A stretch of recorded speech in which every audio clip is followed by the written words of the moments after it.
check out this beautiful aesthetic background. Hey guys, it's Justine here from I Should Read That, and today we're just gonna have a little bit of a bookish chat. Gosh, it's so echoey in here. So I originally intended to do a review today of Hot Wax, which is hanging out somewhere up there, but I am very tired. You might be able to see why.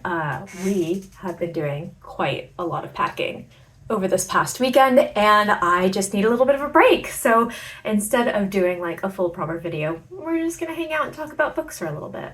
So as you may or may not, we finally have some news on our attempted move. We made an offer on a house in March. This is just how British conveyancing works. It takes forever, but we finally got some movement, so we have been doing some packing over this past weekend. And the easiest thing to pack up is the books. So all of the bookshelves that I've had for the past like 8 years are gone. The ones that are back here, the ones that were over here, the ones from the bedroom, that was a lot of my TBR overflow, they were gone in like April. But yeah, I packed up the last half of my books. That will be this over here. And then I still have a couple of things. So let's see. So we've got up at the very top are books that I am selling on Vinted. Then the middle shelf is the books that I've read this month, which I'm holding back for my wrap up. And then finally behind me right over here, we have the books that I am keeping out just in case I want to read those in the next couple of weeks to a month before we move. Do I have an e-reader and a ton of audiobooks? Yes, but I do also love a physical book, so I decided to hold some back. I have to say, it has been pretty hilarious packing up all of my bookshelves because just the random stuff that falls out of books, especially ARCs that I haven't picked up in a really long time, can be very strange. So you get lots of like bookmarks and old like press material and stuff like that. But I found this in one of my books. I think it was The Gods Below by Andrea Stewart. I have no idea. I don't think this is related at all to that book.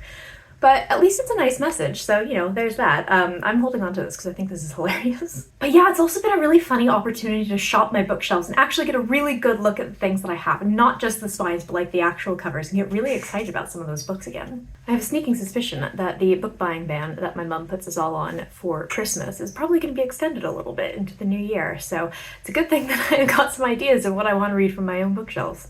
But with all of the stress from this house move and with some complications and things like that that came up earlier, I have not really been reading as much as I would have wanted, and now I am catching up. I am doing some pretty good work on actually finishing books instead of just starting them, but it's been a funny month. But I am currently reading 3 books right now. I finished Hot Wax by ML Rio, which is just up there last night. As I said earlier, I'm going to do a review about it. I have many thoughts. Most of them are great. I really enjoyed it. I feel like it's a great discussion book, and I am going to be discussing this with my bestie next time I see them.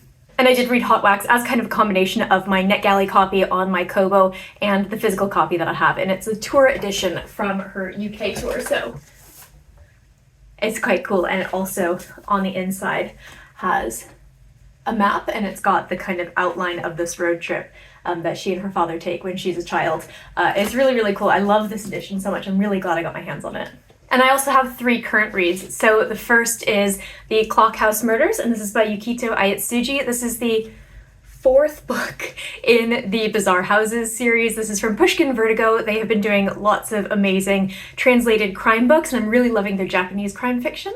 So the series follows the houses that are built by a kind of strange man who is an architect who built these weird houses, and I can show you the floor plan of this one. So this house is built as though it's a clock and is owned by a former clockmaker, and there's apparently ghosts in it. We've got like a paranormal investigation team going into this house, and presumably lots of murders are going to happen because in these books we get tons and tons of murders. I'd highly recommend this series. The first one is the Decagon House Murders, and also check out all of Pushkin Vertigo's crime novels because they're super fun. So I am trying to read a little bit more nonfiction, and don't worry, I'm not going to turn into one of those wanky boys who's like, oh, you never learn anything from fiction, you should only read nonfiction, because that's stupid. But I do want to learn about some topics that interest me. Tony is licking the plastic that the packing boxes are wrapped in, and he's been doing it literally all day.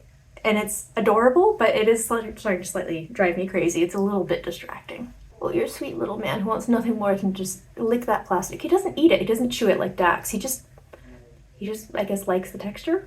So he's back at it already. That did nothing. You may or may not know that I have a couple of fun little pet interests, and one of those is cults. So I decided to pick up The Road to Jonestown, Jim Jones and the People's Temple by Jeff Gwynne. I've heard fabulous things about this book. And usually I do nonfiction via audiobook, so it feels a little bit more like listening to a podcast, but I need to get over being a baby about reading nonfiction because it's just a little bit slower than reading, fiction. And I have finished part 1. So I am 133 pages into this and it's great so far. I'm really enjoying it. He's a real interesting, real complicated man. If you know anything about Jonestown, you probably understand what I'm talking about. But this is great. Would highly recommend it if you are interested in cults. And I have a couple more cult books on my shelf, in boxes that I would like to get to later on this year and into the new year. And my dad is thrilled because he really enjoys nonfiction and he has said that he will suggest me as much nonfiction as I like. So I'm looking forward to that. And last but not least, I didn't plan this, but my audiobook is also nonfiction. So this is Black and British, A Forgotten History by David Olusoga.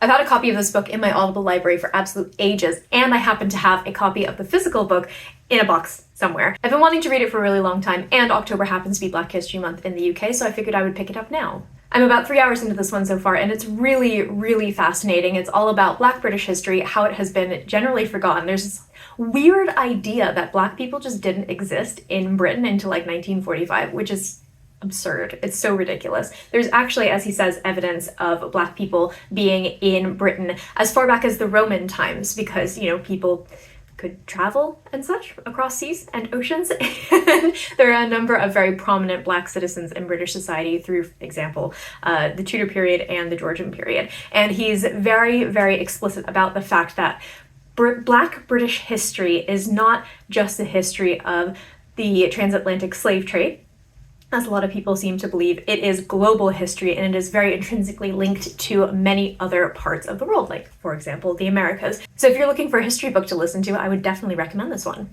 I think the rest of this week is going to be fairly quiet. The last day of the month is on Friday, so I'm hoping to get some of these books that I mentioned earlier finished by then.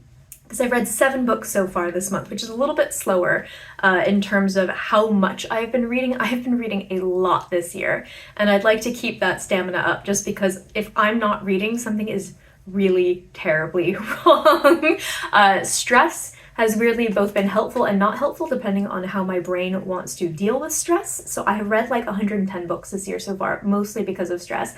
But right now, as we're kind of like with the end in sight of this house move, my brain is just like, play Pokemon or Power Wash Simulator 2, maybe even World of Warcraft. Books, who needs books? So I'd like to be reading some more of my physical books. I also have my book club meeting tonight. There is a queer book club in my town that my bestie does indeed run, and the book that we read for this past month was The Spirit Bares Its Teeth by Andrew Joseph White. That title always escapes me for some reason. I have read this. I believe I read it last year or earlier this year, and I really loved it, but medical horror does freak me out, so I decided to not reread it for this one, but it'll be really good to catch up with everyone. And it's probably going to be my last meeting of this book club because, again, moving house. I will never stop talking about this fucking house move. I want to move so badly. We have been in limo for so long. So my hot chocolate is nearly done and all of my marshmallows have melted away, which means that it is time for me to wrap up this chatty video. I hope you enjoyed this. So I would love to hear in the comments below what you are reading right now, and if you've read any of the books that I've talked about, also share your horror stories about moving thousands of books when you're moving house, because I would definitely love to hear those. That's it for this video. I'll see you soon.